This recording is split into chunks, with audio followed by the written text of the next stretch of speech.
पंचायती राज। पंचायती राज व्यवस्था ग्रामीण भारत की स्थानीय स्वशासन की प्रणाली है।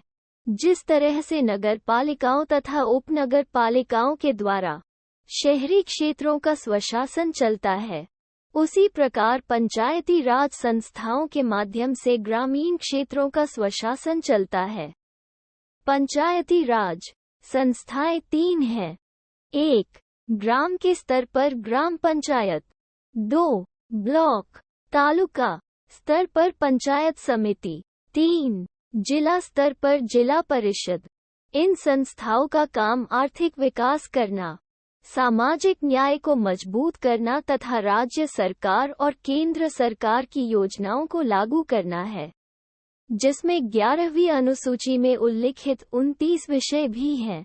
भारत में प्राचीन काल से ही पंचायती राज व्यवस्था अस्तित्व में रही है। आधुनिक भारत में प्रथम बार तत्कालीन प्रधानमंत्री जवाहरलाल नेहरू द्वारा राजस्थान के नागौर जिले के बगधरी गांव में 2 अक्टूबर 1959 को पंचायती राज व्यवस्था लागू की गई।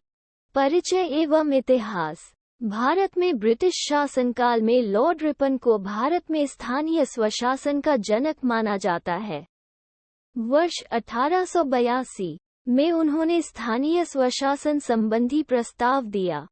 1919 के भारत शासन अधिनियम के तहत प्रांतों में दोहरे शासन की व्यवस्था की गई तथा स्थानीय स्वशासन को हस्तांतरित विषयों की सूची में रखा गया।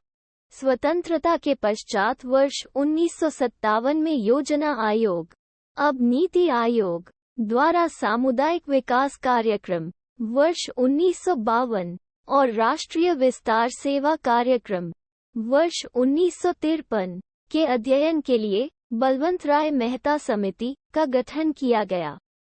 नवंबर 1957 में समिति ने अपनी रिपोर्ट सौंपी, जिसमें त्रिस्तरीय पंचायती राज व्यवस्था ग्राम स्तर, मध्यवर्ती स्तर एवं जिला स्तर लागू करने का सुझाव दिया।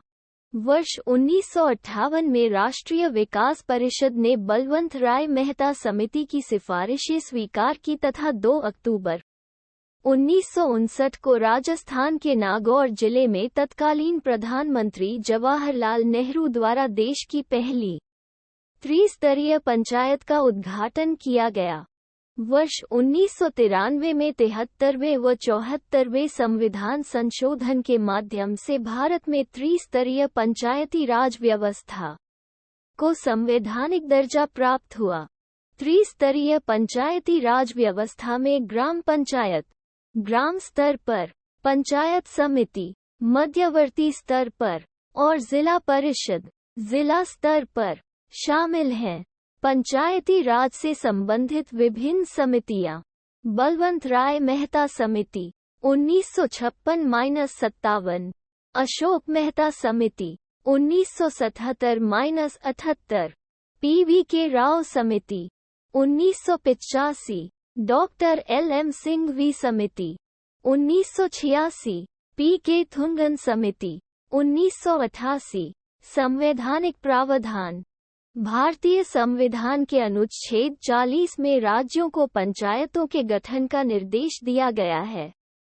1993 में संविधान में 73वां संविधान संशोधन अधिनियम 1992 करके पंचायत राज संस्था को संवैधानिक मान्यता दे दी गई है। 24 अप्रैल 1993 भारत में पंचायती राज के क्षेत्र में एक महत्वपूर्ण पड़ाव था, क्योंकि इसी दिन संविधान 73वां संशोधन अधिनियम 1992 के माध्यम से पंचायती राज संस्थाओं को संवैधानिक दर्जा प्राप्त हुआ और इस तरह महात्मा गांधी के ग्राम स्वराज के स्वप्न को वास्तविकता में बदलने की दिशा में कदम बढ़ाया गया था। 73वें संशोधन अधिनियम 1992 में निम्नलिखित प्रावधान किए गए हैं।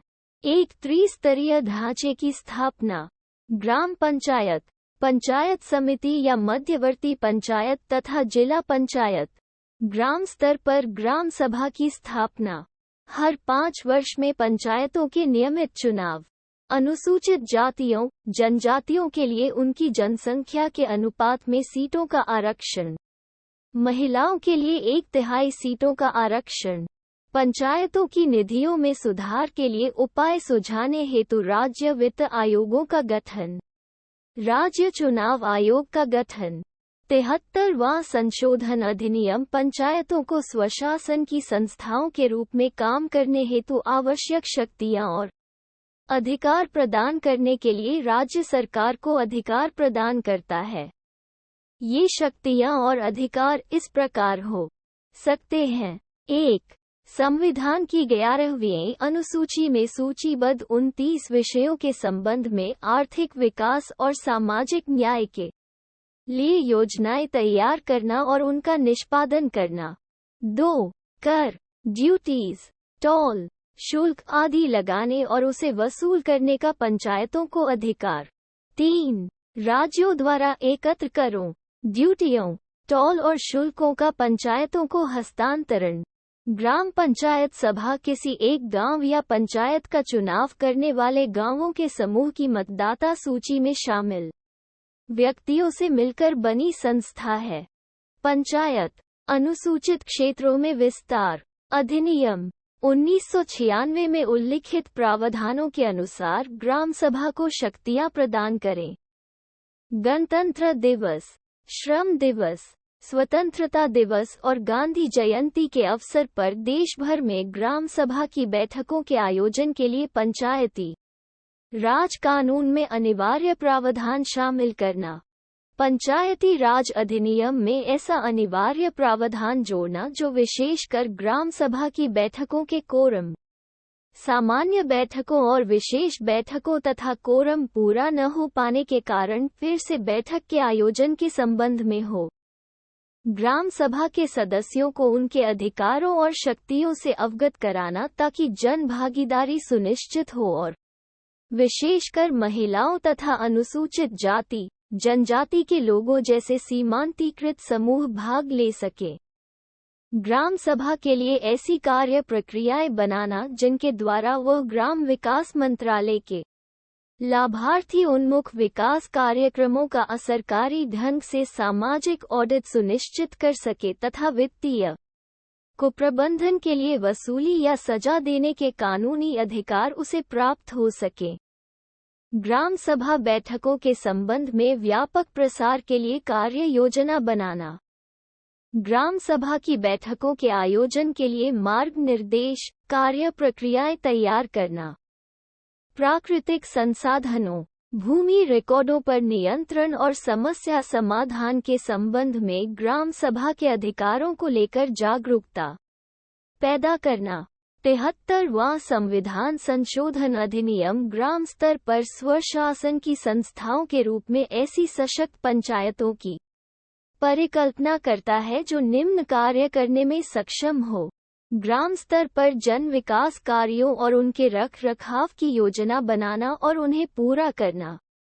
ग्राम स्तर पर लोगों का कल्याण सुनिश्चित करना। इसमें स्वास्थ्य, शिक्षा, समुदाय भाईचारा, विशेषकर जेंडर और जाति आधारित भेदभाव के संबंध में सामाजिक न्याय, झगड़ों का निबटारा, बच्चों का विशेषकर बालिकाओं का कल्याण जैसे मुद्दे होंगे। 73वें संविधान संशोधन में जमीनी स्तर पर जन संसद के रूप में ऐसी सशक्त ग्राम सभा की परिकल्पना की गई है जिसके प्रति ग्राम पंचायत जवाबदेह हो। ग्राम सभा 1993 की धारा 6(1) के अनुसार राज्यपाल द्वारा अनुसूचित किया गया कि एक ग्राम सभा होगी। धारा 8 पंचायतों का गठन और धारा 9 द्वारा पंचायत अवधि का प्रावधान किया गया। पंचायती राज की सफलता में चुनौतियां। पंचायतों के पास वित्त प्राप्ति का कोई मजबूत आधार नहीं है। उन्हें वित्त के लिए राज्य सरकारों पर निर्भर रहना पड़ता है। ज्ञातव्य है कि राज्य सरकारों द्वारा उपलब्ध कराया गया वित्त किसी विशेष मद में खर्च करने के लिए ही होता है। कई राज्यों में पंचायतों का निर्वाचन नियत समय पर नहीं हो पाता है। कई पंचायतों में जहां महिला प्रमुख है, वहां कार्य उनके किसी पुरुष रिश्तेदार के आदेश पर होता है। महिलाएं केवल नामात्र की प्रमुख होती हैं। इससे पंचायतों में महिला आरक्षण का उद्देश्य नकारात्मक रूप से प्रभावित होता है। क्षेत्रीय राजनीतिक संगठन पंचायतों के मामलों में हस्तक्षेप करते हैं, जिससे उनके कार्य एवं निर्णय प्रभावित होते हैं। इस व्यवस्था में कई बार पंचायतों के निर्वाचित सदस्यों एवं राज्य द्वारा नियुक्त पदाधिकारियों के बीच सामंजस्य बनाना मुश्किल होता है, जिससे पंचायतों का विकास प्रभावित होता है। पंचायती राज व्यवस्था को सशक्त करने के उपाय। उपरोक्त चुनौतियों को देखते हुए पंचायती राज संस्थाओं को कर, टैक्स लगाने के कुछ व्यापक अधिकार दिए जाने चाहिए। पंचायती राज संस्थाएं खुद अपने वित्तीय साधनों में वृद्धि करें। इसके अलावा 14वें वित्त आयोग ने पंचायतों के वित्त आवंटन में बढ़ोतरी की है। इस दिशा में और भी बेहतर कदम बढ़ाए जाने की जरूरत है। पंचायती राज संस्थाओं को और अधिक कार्यपालिकीय अधिकार दिए जाएं और बजट आवंटन के साथ ही समय समय पर विश्वसनीय लेखा परीक्षण भी कराया जाना चाहिए। इस दिशा में सरकार द्वारा ई ग्राम स्वराज पोर्टल का शुभारंभ एक सराहनीय प्रयास है।